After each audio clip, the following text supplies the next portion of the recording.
Hello, everyone. It's Seiji, and welcome. We're in a different space. I moved rooms this weekend, and yeah, really happy with how everything turned out. Either way, today I'm going to be talking about the books that I read this month, October, spooky season. It was supposed to be a month filled with scares and creepy stories, but it ended up being a month filled with just exam stress and not much of scary reads at all. Actually, I managed to finish 4 books, and let's start with the first one. So I was on the blog tour for Tristan Strong Punches a Hole in the Sky. So obviously didn't want to be on the blog tour without having read the book. So this was the first book that I read this month, and I really liked it. It's about this boy called Tristan Strong, and his friend died, and basically I have a whole review video about it, so I don't have to explain too much, but just to quickly summarize it, you have African American gods and ancient West African gods, and there's a problem and people are fighting, and I'm doing such a bad job at explaining it, but anyway, I really did enjoy this book. You don't have many books out there that really talk about a lot about that are inspired by African culture or Western African culture specifically. It's just recently that you have books such as Kingdom of Souls or Children of Blood and Bones that really draw from that culture. So it was really nice, was very interesting. Also, one of the things that I really liked was the portrayal of Tristan, in the sense that there's no toxic masculinity with him. He has fears, he is vulnerable, so it was very nice to see that such a character, specifically a black character like that. So that was the first book that I read. Then the second book was Drive Your Plow. I still have to mention this. I received this book was gifted to me by Disney Hyperion. Then this book was gifted to me by Riverhead Books, so thank you so much for this book. I really did enjoy it.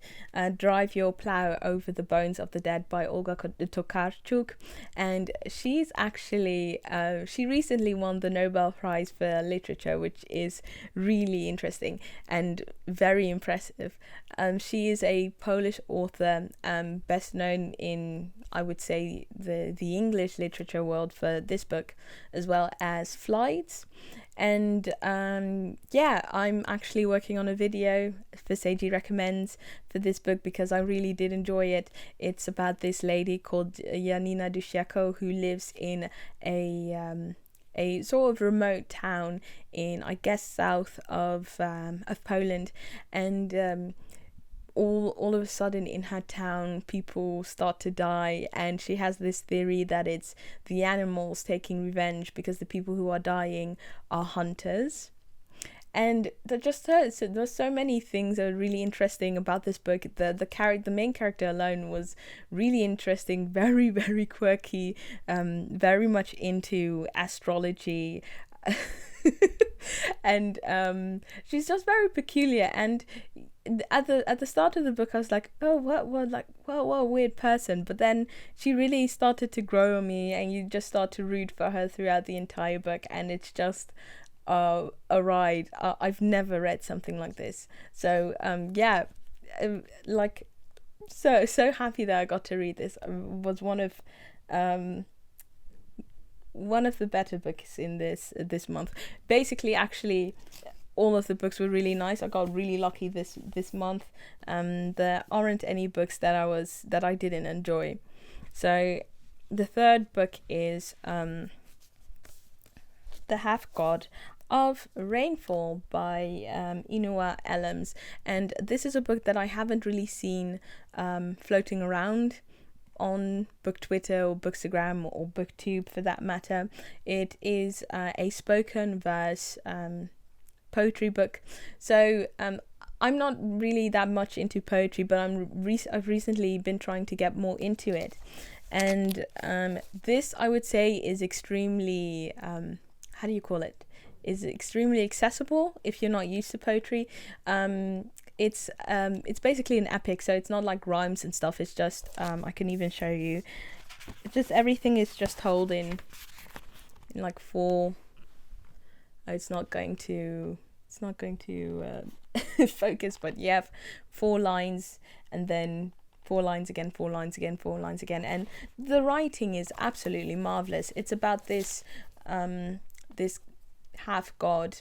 I don't want to spoil so much because it's like 80 pages, but it's about this half-god, and the topics are, I would say, toxic masculinity, rape culture.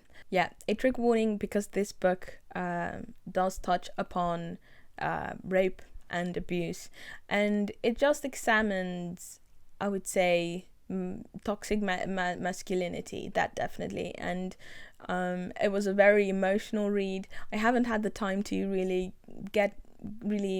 go back and process everything. I have my notes still in here, so I'm just going to go through it and write up my review this week. But it was such an amazing story. I'm really surprised that I haven't heard anyone talk about it, because the prose was beautiful, the story was sad but very beautiful as well, just amazing. It was such an amazing read. I really enjoyed it. Now, the last book that I read was Borne by Jeff Vandermeer, and I really enjoyed it. And this is actually the second book that I've read that was written by him. I read Annihilation about 1.5 years ago and really enjoyed it. You might have even seen the movie that's on Netflix with Natalie Portman, I believe. Both liked the movie and the book, but the book was obviously better for me. What I really like about Vandermeer is how he's able to write such appealing female characters, because in both books the main characters were female, and I just enjoyed experiencing the world and the entire story through them. It was just really interesting. But anyway, this book, Borne, is set in a city called The City that has been completely decimated, if that's a word, destroyed. It's just dystopia, basically. And the city is dangerous because it is filled with biotech, basically animals created by a organization known as the Company.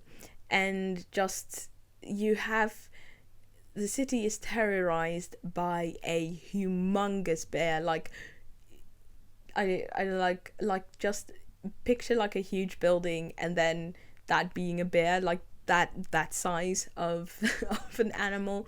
And in the city you have this lady called Rachel who's living there with a man called Wick. And Rachel goes out for scavenging and she finds this weird anemone,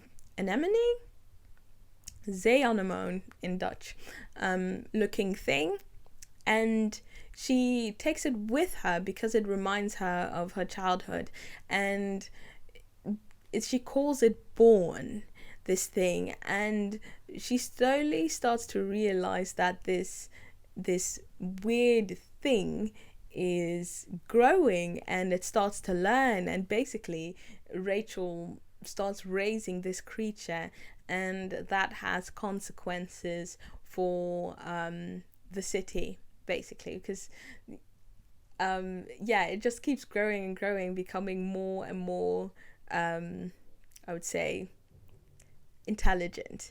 And you start wondering, like, what is Borne? Where does it come from? So yeah, there's just a lot of things that are happening throughout this book, and I'm definitely going to write up a review for this also, because the publishers, MCD ex FSG, sent me, I wouldn't say it's a sequel, but Dead Astronauts. I believe this is I would say this. So basically, in this book, the Rachel goes scavenging, and she finds 3 dead astronauts that are planted in the ground, and she thinks they're astronauts, but I don't want to spoil it. Okay, she finds 3 dead astronauts planted in the ground, and this book is about these 3 dead astronauts. So I already started, and I think I'm at page 20 something right now, but really enjoying it. Yeah, I just can't wait to talk about it. But yeah, so those were the 4 books that I read this month. Next month, hopefully, I'll be able to read more. I don't have any exams next month. I do have in December, but oh well, I'll just try and plan better, because last month wasn't a good reading month. Anyway, yeah, that was everything. Thank you very much for watching, and I will see you in the next video.